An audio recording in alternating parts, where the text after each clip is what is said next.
Un pueblo ignorante, un ciudadano ignorante, es más fácil de dominar, es más fácil de engañar y también es más fácil de someter. El día de hoy vamos a hablar de eso precisamente, de la ignorancia y cómo es utilizada para someter a una sociedad.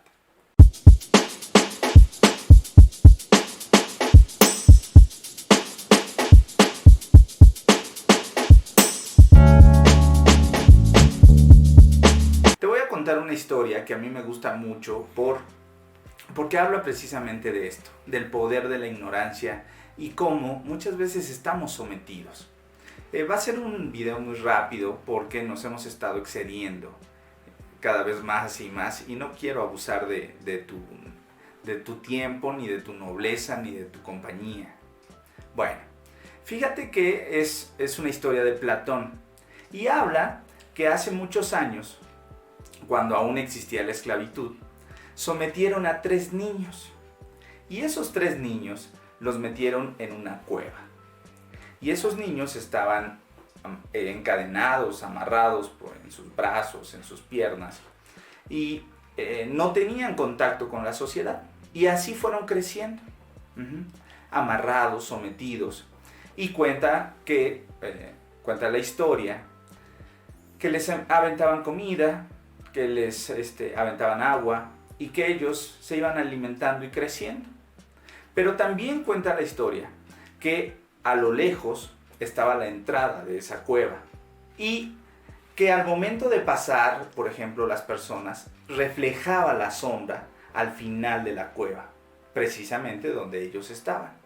Entonces, con el tiempo, esos niños fueron creciendo y decían: mira, una mujer, cuando en realidad no era una mujer, era la silueta de la mujer.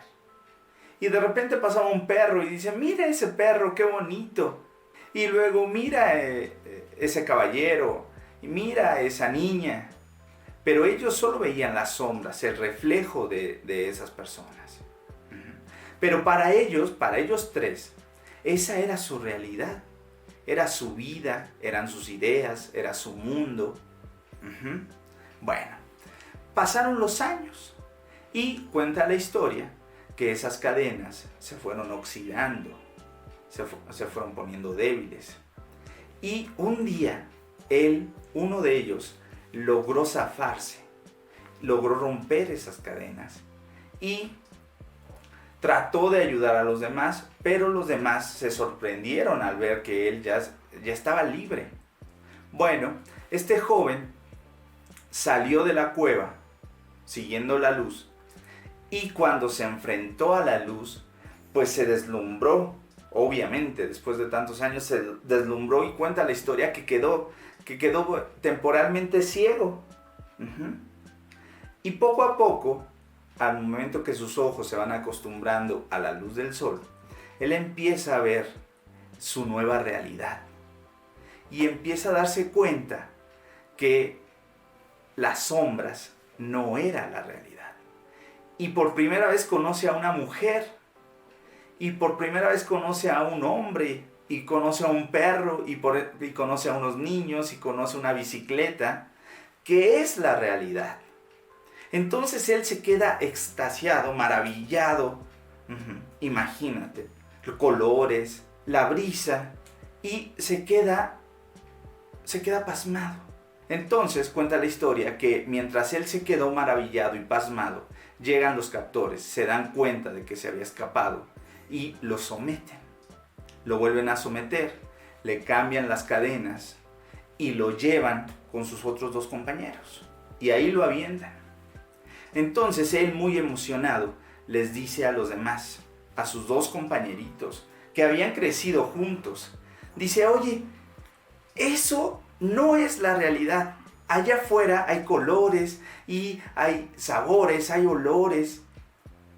Y esto que estamos viendo no es la realidad. Entonces los demás, los 2 compañeros, se empiezan a asustar y a verlo diferente. Dice: este tipo está loco.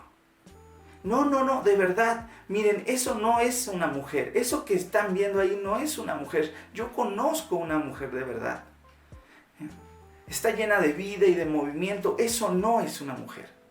Y los dos compañeritos que no habían logrado escapar, se asustan y se asustan cada vez más. Entonces, se empiezan a alejar cada vez más del compañero que había logrado salir y ver la realidad.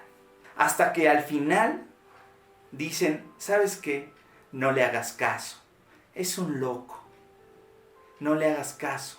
Lo golpearon mucho y terminó mal. Y aquel muchacho se quedó maravillado con la realidad, con el conocimiento, con las ideas. ¿Por qué te quiero o por qué te quise contar esta historia? Porque a pesar de que esta historia ya tiene muchos años, muchos años, la seguimos viendo. Muchos de nosotros seguimos siendo esos niños que solo vemos una parte de la realidad y que no queremos descubrir nuevos horizontes. Nos aferramos a nuestras ideas y siempre debo de tener la razón. Y nos cerramos y nos volvemos egoístas y nos volvemos gente o personas cero empáticas. No me importa el sufrimiento de los demás porque yo tengo la razón. No me importa lo que digan los demás porque yo tengo la razón. Cuando posiblemente, muy posiblemente, solo estamos viendo el reflejo de una realidad más grande. Dirás, ¿y cómo le hago? ¿Cómo le hago para ampliar mi realidad? Pues nuestro querido Platón dice que el conocimiento es la clave. Entre más sepas, entre más investigues, entre más te guste leer, entre más te guste informarte, esa realidad se va a hacer más grande. Y ahora que ya tienes esa nueva realidad, la podrás compartir con los demás. ¿Te va a ser fácil? No, porque los demás muchas veces te tratarán como un loco. Pero a veces, ¿sabes qué? Es muy divertido ser loco. Si no, pregúntale a Cruda Emocional. Te queremos mucho, te deseamos mucha suerte mañana en el sorteo y que seas uno de los afortunados o una de las afortunadas. Te queremos mucho, te queremos ver bien y te mandamos un apapacho de corazón a corazón.